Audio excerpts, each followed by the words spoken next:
हमारे चैनल से जुड़ने के लिए YouTube पर लिम्रा एजेंसी सब्सक्राइब करें। हाज़िरीन अहले सुन्नत व जमाअत, अस्सलामु अलैकुम व रहमतुल्लाहि व बरकातुहू।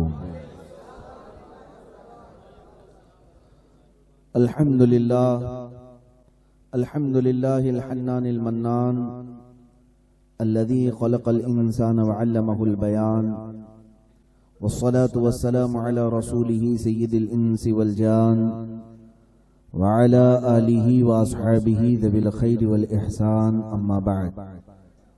फ़अऊज़ु बिल्लाहि मिनश शैतानिर रजीम। बिस्मिल्लाहिर रहमानिर रहीम। क़ुल इन कुन्तुम तुहिब्बूनल्लाह फत्तबिऊनी युहब्बिबकुमुल्लाह व यग़फिर लकुम ज़ुनूबकुम वल्लाहु गफ़ूरुर रहीम।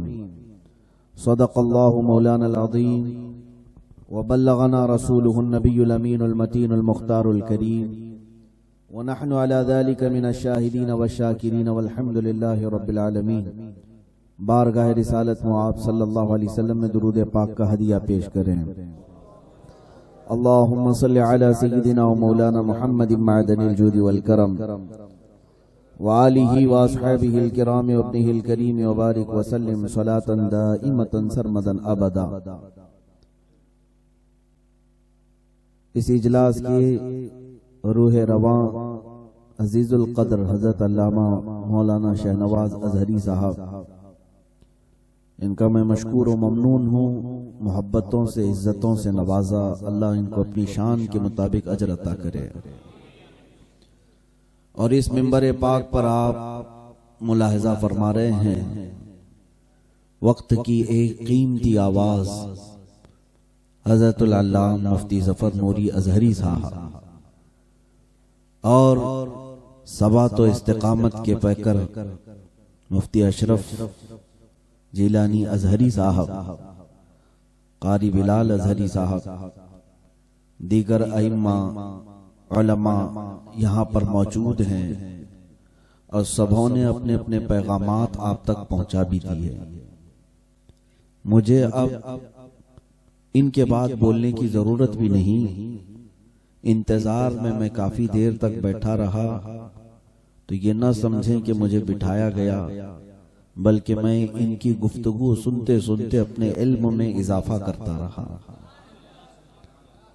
ये तो इनकी मोहब्बतें हैं अजहरी साहब की, अशरफ जिलानी साहब की। थोड़ा सा फर्क है जलाली में और जिलानी में, लेकिन जलाल वही नजर आता है। उनकी मोहब्बत है। उन्होंने कहा कि हमें देखकर उन्हें जोश आया, बल्कि मैं तो उनकी तकरीर को सुनते सुनते कुर्सी पे ही पुरजोश होता रहा।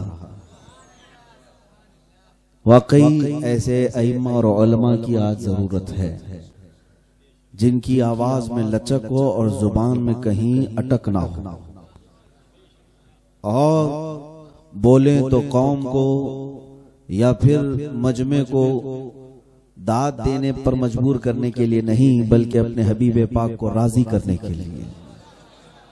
मजमा सुनता है तो सुने, सोता है तो सोए, लेकिन हमारा अकीदा है कि जिसके लिए हम मिंबर सजाते हैं वो रसूल हमेशा हमें देख रहे होते हैं।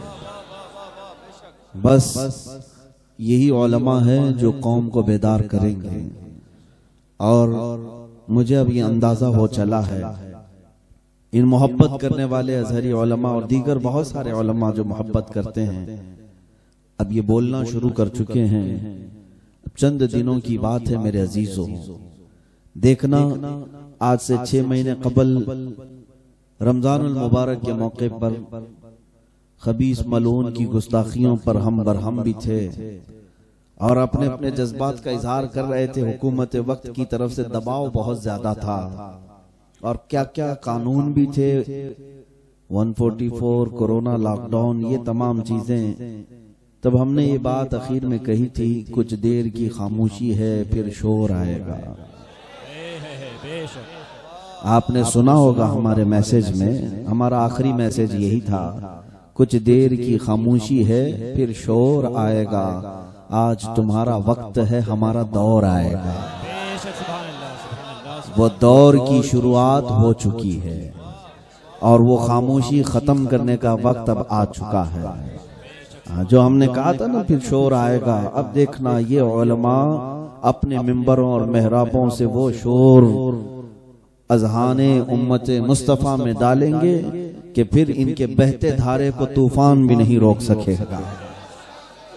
हाँ, हकीकत बात है कि इकबाल ने भी कहा था, निकल करके सहरा से जिसने उलट दिया था तख्ते रोमा को, बेशक निकल करके सहरा से जिसने उलट दिया था तख्ते रोमा को, सुना है कुदसियों से मैंने कि वो शेर फिर होशियार होगा।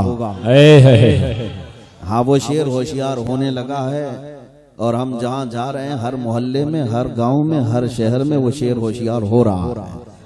आज ये जो रात के 12 के बाद भी बैठे हैं, ये किसी इलेक्शन के कैंपेनिंग का जलसा नहीं है और किसी को 200, 400, 500 बुला करके जमा किया हुआ जलसा नहीं है। ये सिर्फ नामे मुस्तफा पर बैठा हुआ मजमा। बेशक, सुभान अल्लाह, सुभान अल्लाह।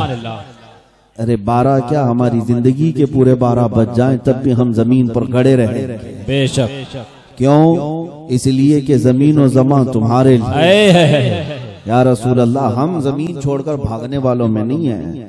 जमीन रसूल पाक सल्लल्लाहु तआला अलैहि वसल्लम की है और उनकी इज्जत के लिए हम अड़े भी रहेंगे, गड़े भी रहेंगे, खड़े भी रहेंगे। मैं अपनी गुफ्तगू का आगाज उस अजीम वाक़े से करना चाहता हूं जो तहफ़्फ़ुज़ नामूस रिसालत की एक बेहतरीन मिसाल है, एक ऐसी रोशन दलील है कि सुनने के बाद रोंगटे कांप जाते हैं। खैबर का मौका है, रसूल पाक सल्लल्लाहु तआला अलैहि वसल्लम की बारगाह में एक खच्चर हदिये में दिया गया। खच्चर किसे कहते हैं पता होगा, घोड़े से थोड़ा छोटा, गधे से थोड़ा बड़ा, दरमियान में होता है, ये खच्चर होता है। और हुजूर पाक की ये सवारी में उनमें से महबूब सवारी है। जो खच्चर आपकी बारगाह में हदियतन मिला, दिया गया, वो खच्चर आया हुजूर के पास। वो तो जानवरों के भी रसूल थे, जानवर भी हुजूर से बातचीत करते थे। हुजूर पाक सल्लल्लाहु अलैहि वसल्लम के कान के करीब वो कुछ कहने लगा, हुजूर अपना कान लगा दिया। थोड़ी देर के बाद मेरे आका मुस्कुराने लगे। सहाबा ने पूछा, या रसूल अल्लाह सल्लल्लाहु अलैहि वसल्लम ये खच्चर क्या कह रहा था? सुनो मेरे अजीजों, अल्लाह के नबी सल्लल्लाहु अलैहि वसल्लम इरशाद फरमाते हैं, ये खच्चर मुझसे ये कह रहा था कि या रसूल अल्लाह सल्लल्लाहु अलैहि वसल्लम, मैं उन खच्चरों की नस्ल में से हूँ जिन पर अंबिया इकराम सवारी करते थे। बेशक, सुभान अल्लाह। पिछले नबी सवारी किया करते थे, बनी इसराइल के अंबिया, मेरे बाप दादाओं की पीठ पर अंबिया सवारी करते थे। खच्चर क्या कहता है? तवज्जो। हुजूर पाक ने फरमाया, इस खच्चर ने मुझसे कहा, या रसूल अल्लाह, उनकी नस्ल का मैं आखिरी खच्चर हूँ और सिलसिले अंबिया के आप आखिरी रसूल हैं। बेशक, सुभान अल्लाह। एक खच्चर का भी अकीदा है कि खातमुन नबीयीन है। हाँ, जानवर का भी अकीदा है कि रसूल पाक खातमुन नबीयीन है। इन मरदूद कादियानियों का अकीदा उनसे भी ज्यादा गया गुजरा है। हुजूर पाक सल्लल्लाहु तआला अलैहि वसल्लम फिर फरमाते हैं, इस खच्चर ने मुझसे एक बात कही। ये कहता है कि एक यहूदी की मिल्कियत में था, ये खच्चर एक यहूदी की मिल्कियत में था, यहूदी इसका मालिक था।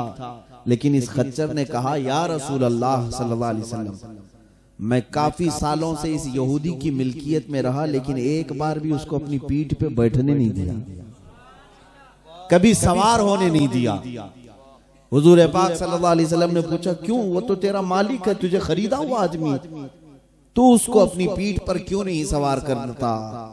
उस खच्चर ने कहा, मुझे मेरे बाप दादाओं ने वसीयत की थी कि इस पीठ को संभाल रखना मोहम्मदुर रसूलुल्लाह। बेशक, सुभान अल्लाह, सुभान अल्लाह। आखिरुल अंबिया के लिए, आखिरुल अंबिया के लिए अजीजा ने गिरामी वकार, वो कहता है, जब भी वो सवार होता मैं उसे गिरा देता, मैं अपनी पीठ पर बैठने नहीं देता मेरे मालिक यहूदी को, इसलिए कि ये पुश्त मेरी आपकी जलसा गाह है या रसूल अल्लाह। आपकी बैठक और आपकी सवारी बनने वाला था। अब मुझे बताओ ए दीवानों, उस खच्चर ने अपनी पीठ को इतना संभाल रखा था मेरे आका की जलसागाह के लिए, किसी यहूदी को सवार होने नहीं दिया। तुम गुलामाने मुस्तफा हो, क्या अपने कंधों पर ऐरे गैरे को सवार कर सकते हो? क्या अपने सरों पर ऐरे गैरे को बिठा सकते हो? इसीलिए हमें हमारे बुजुर्गों ने ये नारा दिया था, किसी की जय विजय क्यों पुकारें, क्या गरज हमको, हमें काफी है सैयद अपना नारा या रसूल।